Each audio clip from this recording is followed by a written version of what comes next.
Well, good morning, ladies and gentlemen. My name is Sheriff Allen, and it's my honor to welcome you to the Washoe County Sheriff's Office today for our 11 o'clock press conference. If I could ask you to just silence or put your cell phones on vibrate. We have several cameras here videotaping today, and it's nothing worse to have a distraction while you're hosting a press conference. So without further ado, I would like to recognize some of our special guests who are represented in the audience today. Our Chair of the County Commission, Marcia Burke-Bigler. Commissioner Von Hartung is here. Commissioner Kitty Jung is here. And Commissioner Bob Lucy is in the audience. Good morning, ladies and gentlemen. And last but not least, our County Manager, John Slaughter. Thank you all for being here today. You know, the term wandering refers to a variety of behaviors that result in people with Alzheimer's, dementia, and other cognitive issues that affect law enforcement and public safety in our community. Several years ago, we saw an uptick in folks literally walking away from their caregivers, from their loved ones, and it all started with a discussion that led to a collaborative effort of the Wandering Project today.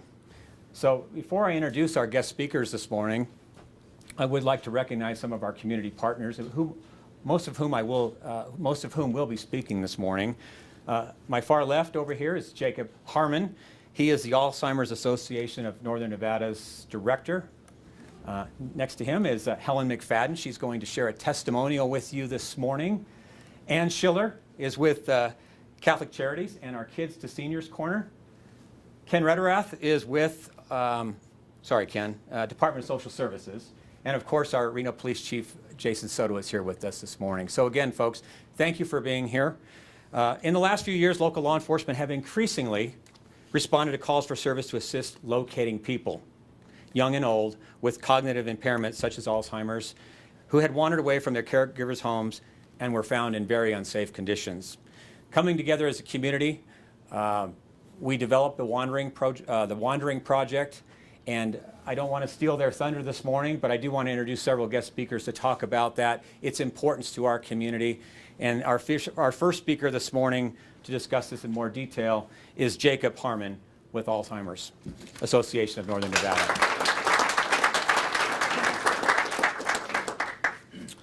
Thank you. Good morning. There are approximately 10,000 people living in Washoe County with Alzheimer's disease, dementia, or related dementia, as well as countless thousands from across the lifespan living with cognitive impairments. Our families, our friends, our neighbors, and our coworkers who are living with cognitive impairments are at a heightened risk of wandering. It's estimated that 70% of people living with Alzheimer's disease will wander at some point during their journey with the disease. The Wandering Initiative Partnership is an innovative and revolutionary approach to helping families living with cognitive impairments in Washoe County. These impairments include Alzheimer's disease, dementia, autism, stroke, Down syndrome. And the Wandering Initiative connects these families not only with the best available technology that helps law enforcement and first responders find them quickly and safely, but also connects the families to the community support services that are available to reduce the risk of wandering before it happens. The Alzheimer's Association Northern Nevada is a proud partner in this collaborative effort. We provide supportive services and coaching to families living with Alzheimer's disease and related dementias 24 hours a day, 7 days a week, 365 days a year, free of charge. Additionally, we've made available to all law enforcement and first responders specialized training in dementia that focuses on wandering, on communicating effectively with persons with dementia, and the available community resources for referrals.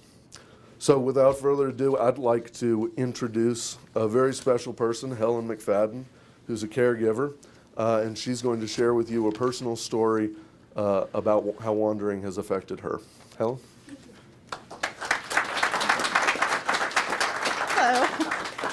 Well, it's interesting because this is my mom has Alzheimer's, and this is my second go-around with Alzheimer's. My dad had it, but he was in a wheelchair, so wandering was never like a thought that went through our mind about that he could actually wander. So it was the fall of 2000, gosh, it was about 2.5 years ago. Or was it 1.5? Okay, I'm blanking. It was a while ago.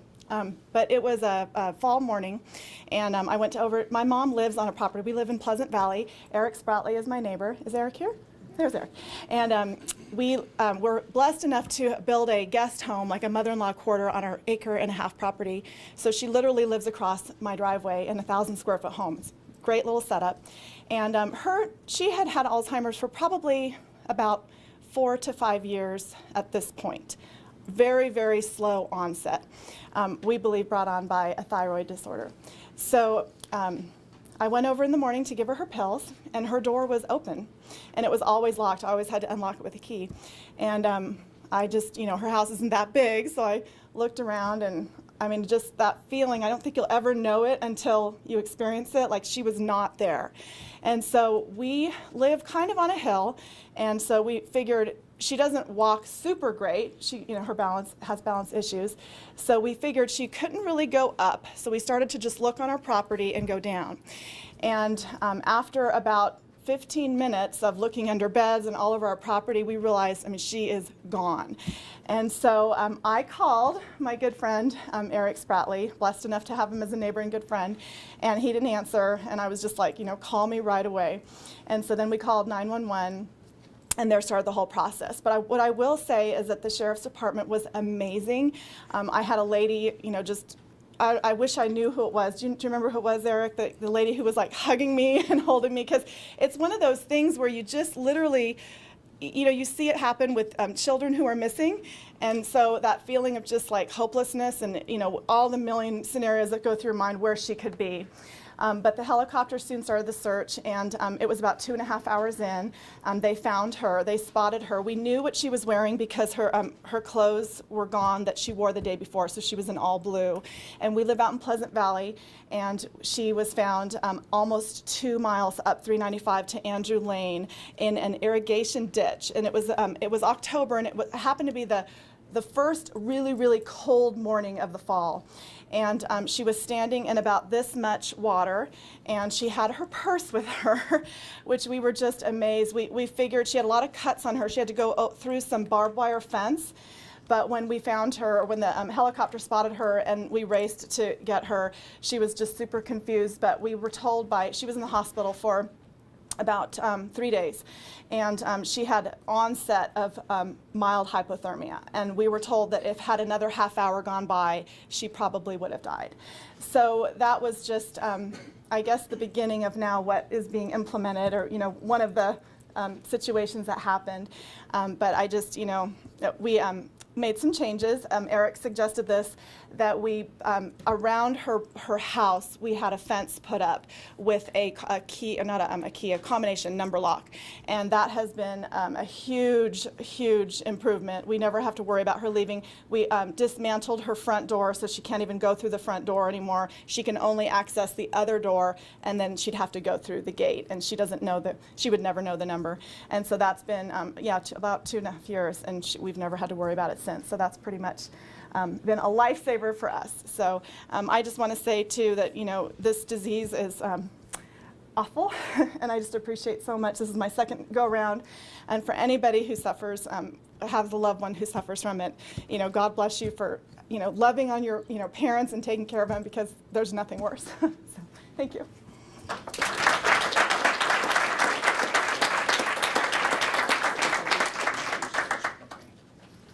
I'd like to bring up Ann Schiller from Catholic Charities this morning to speak. Thank you.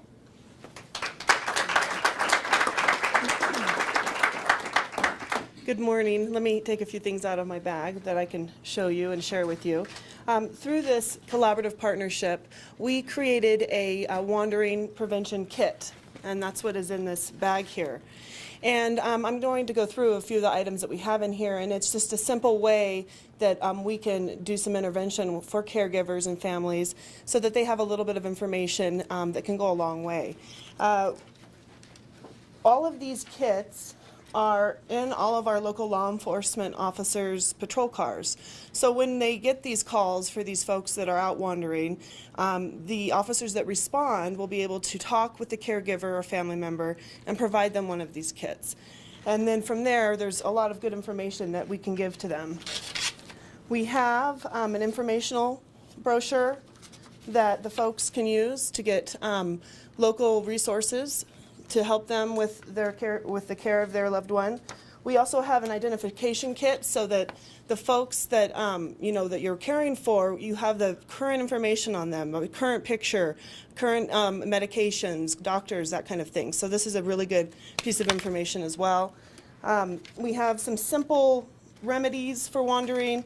We have a door alarm in each of the kits. We have, sorry, a door lock that can be installed high above on the doors that that folks can access, or to prevent them from accessing them. We have some simple doorknob things that you would use like with children, but also works for folks that have cognitive impairment. We also put together through this collaboration this DVD. And I think this is the most important piece, because not only does it have educational information in it, but it has all of the community resources in this area that will help folks deal with these kinds of situations. So once an officer responds to an event like this, then the bag is given to the caregiver and a referral is made to one of our programs, one of our Catholic Charities programs, Kids to Seniors Corner. And Kids to Seniors Corner is a mobile outreach program that goes out into the community. And so what these folks will do, what our staff will do from Kids to Seniors Corner, is contact the caregiver or the family through this referral that the law enforcement officer sends to us. And then they will make home visits and work with them to ensure that they have all of the community resources that they need to, care for their loved one. So those are some just special things that we have going on with these wandering kits. We have them up here if you guys would like to look at them after the press conference. And I will move on now to introduce Ken Rederath. He's the Director of the Adult Social Services with Washoe County.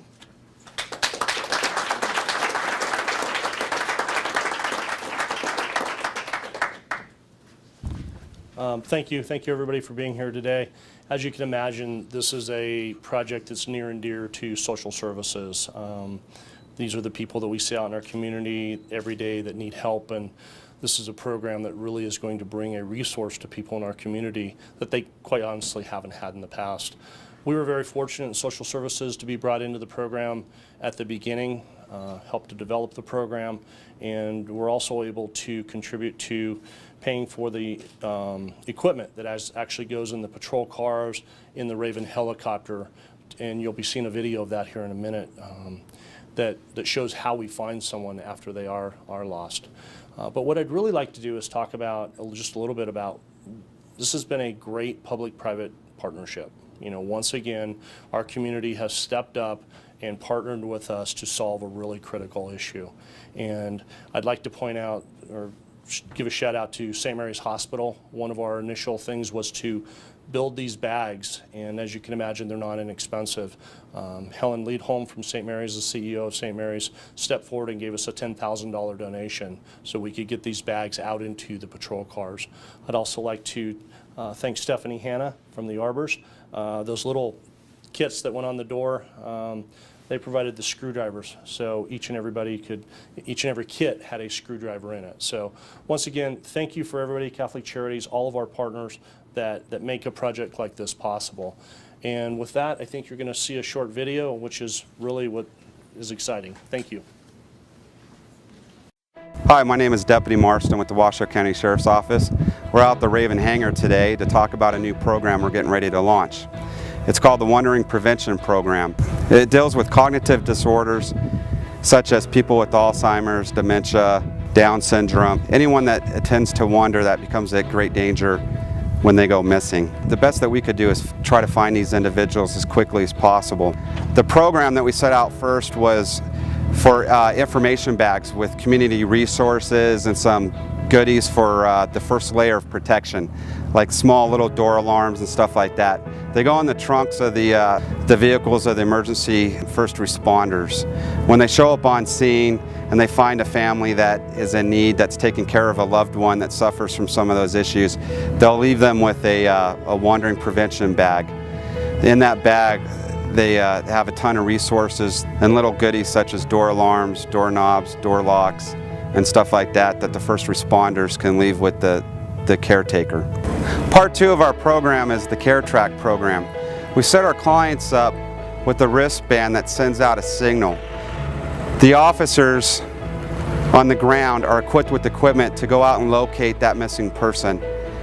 Another tool that they have at their disposal is our Raven helicopter unit. The helicopter unit can locate the person up to 5 miles away, and they could communicate with the ground units. Because of the multi-agency and the community collaboration that this program brings to our community, we felt the best way to communicate with all the agencies is by developing an app. Using the app, they can activate that the person has gone missing, and all the information is real time and it's at their fingertips to go out and quickly find this individual. Once the person is activated on the app that they've gone missing, the search and rescue patrol units and our helicopter unit will go out and find the individual. They can bring those ground units in to the general location of where that person is missing. What's nice about this equipment is they can pinpoint the person. If the person, say, is hiding in a trunk, they might be on the 4th floor of a casino. The equipment will take them exactly where that person is at or where that transmitter is sending off a signal. This program is about saving lives, and we are committed to delivering resources to the people that need it the most.